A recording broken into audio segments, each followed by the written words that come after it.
లే పరి doctor doctor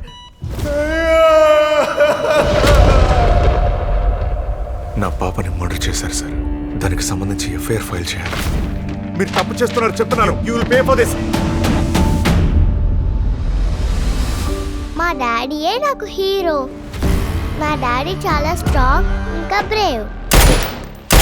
నా హీరోకి నేనంటే చాలా చాలా ఇష్టం.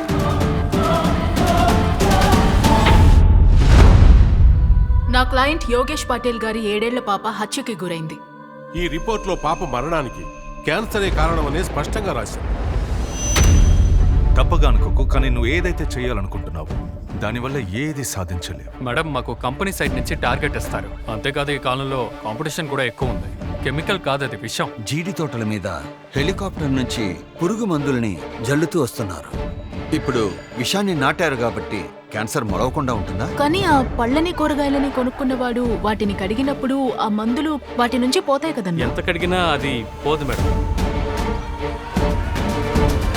నా ఈ పోరాటం కేవలం నా బిడ్డ కోసమే కాదు, మన దేశంలో ఉన్న పిల్లలందరి కోసం. స్వీట్లు తయారు చేయడానికి దుకాణాలకు అమ్ముతారు. పండుగలప్పుడు ఫంక్షన్లప్పుడు పాల అవసరం ఎక్కువగా ఉంటే అప్పుడు ఈ పాలనే వాడతారు.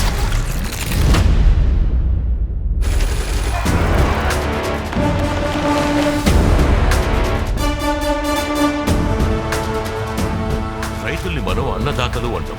ఈవిడ వాళ్ళ మనోభావాల్ని దెబ్బతీశారు. సార్, దయచేసి త్వరగా ఈ కేసుని ముగించేలా చూడండి. మీకు లైసెన్స్ వచ్చిందే అప్పుడు వేరే ప్రభుత్వం ఉంది. ఇప్పుడు ఇది నవభారతం. ఈ సర్కారు రైతులకు వ్యతిరేకంగా ఉంది.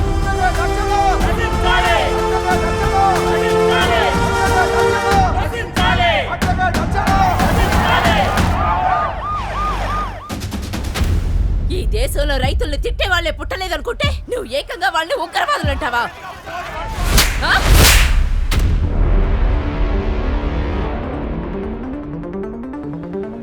భటిండా నుండి బికానీర్ వెళ్లే ఈ క్యాన్సర్ ట్రైన్ కథ కూడా ఇదే సార్.